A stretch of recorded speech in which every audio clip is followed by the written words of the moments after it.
impact. So you can see right here, this bedrock starts right there.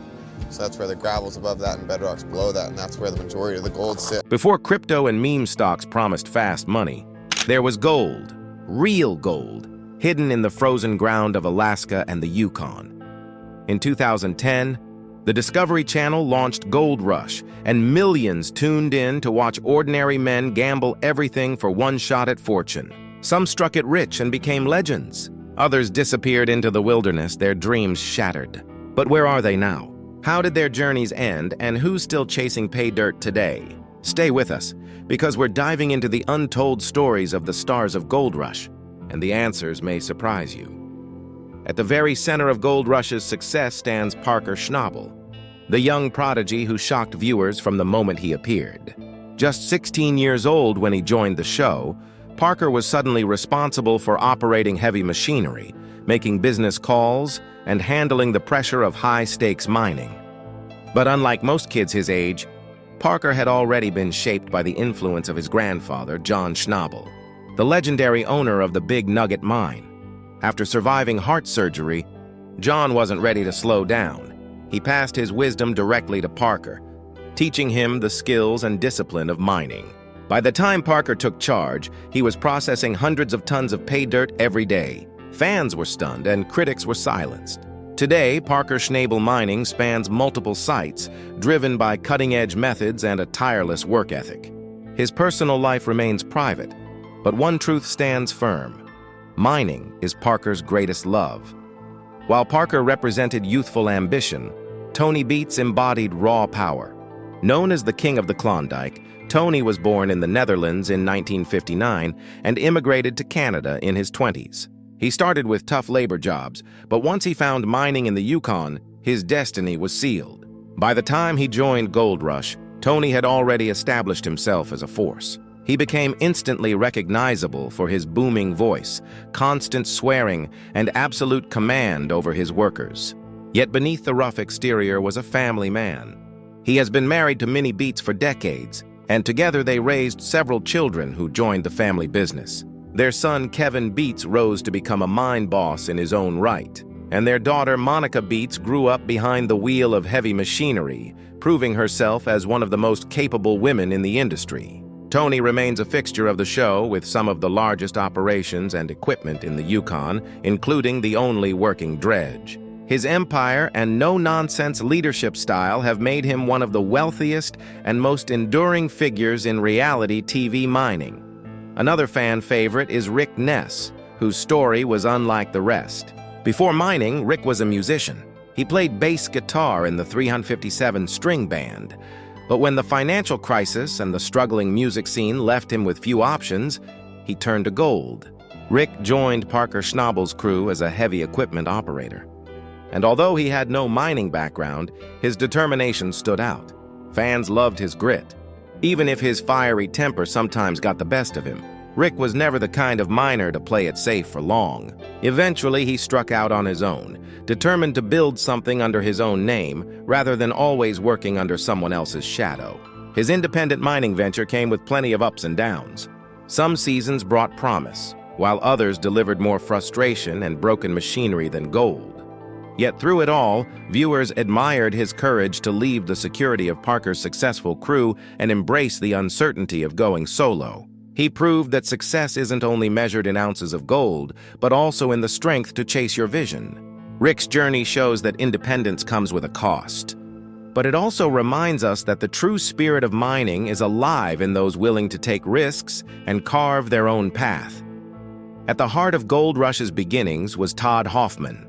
In many ways, Todd embodied the American dreamer. After the 2008 recession crushed his airport construction business in Oregon, Todd refused to accept defeat. He convinced his father, friends, and even his children to follow him into the Alaskan wilderness in search of gold.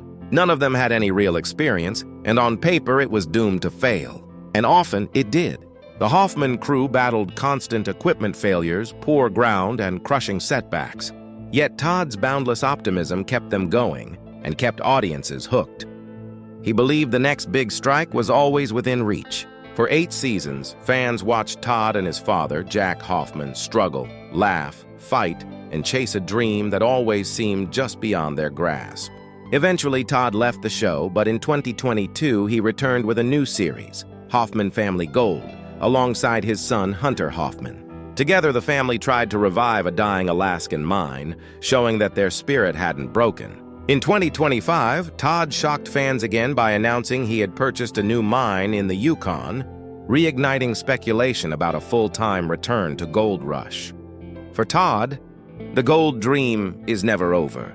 The backbone of the Hoffman crew was Jack Hoffman, Todd's father. Jack had served in the military and worked many jobs, but mining was brand new to him. Despite his lack of experience, he brought an unmatched work ethic and a steady presence to the often chaotic crew.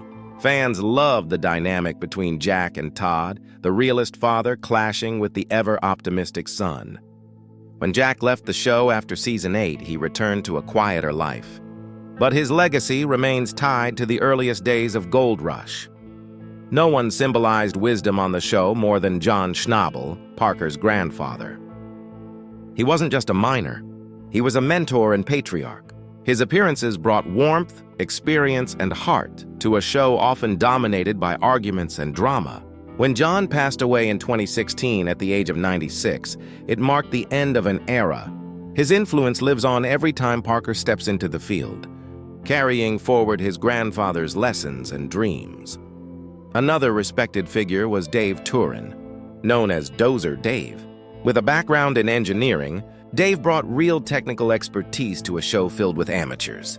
He joined the Hoffmans as a consultant, solving problems, improving operations, and stabilizing their chaotic ventures. His logical mind and calm leadership earned him the respect of fans and miners alike.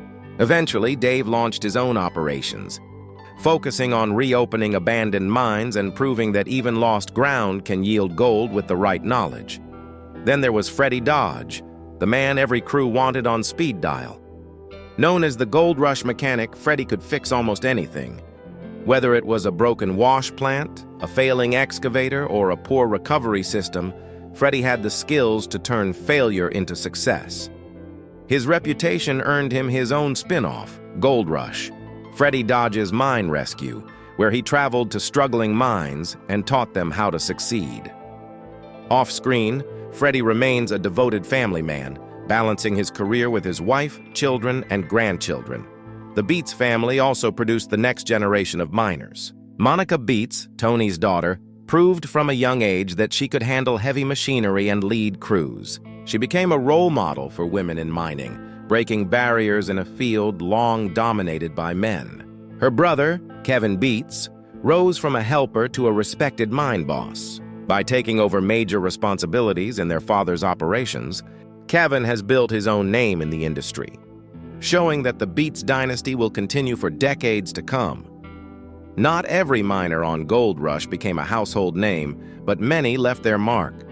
Chris Dumit, once a construction worker, became a fan favorite for his humor and hard work.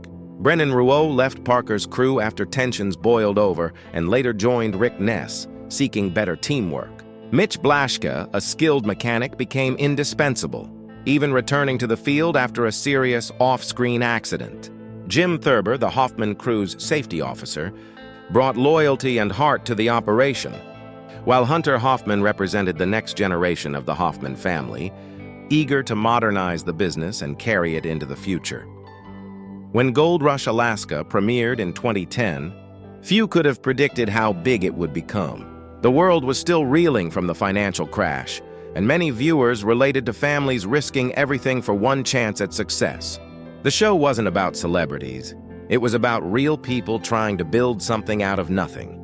With raw drama, backbreaking work, and the ever-present lure of fortune, it became one of the Discovery Channel's highest-rated shows, eventually producing over 400 episodes and multiple spin-offs, including Gold Rush, Whitewater, The Dirt, and Freddie Dodge's Mine Rescue. Through it all, Gold Rush has been about more than digging up gold. It's about resilience, grit, and the relentless drive to chase a dream no matter the odds. From Parker Schnabel's rise, to Tony Beets' empire, to Todd Hoffman's eternal optimism, these stories remind us that fortune favors the bold. Now it's your turn. Would you risk it all for one shot at gold? Let us know in the comments, and don't forget to like, share, and subscribe for more incredible stories. Thanks for watching.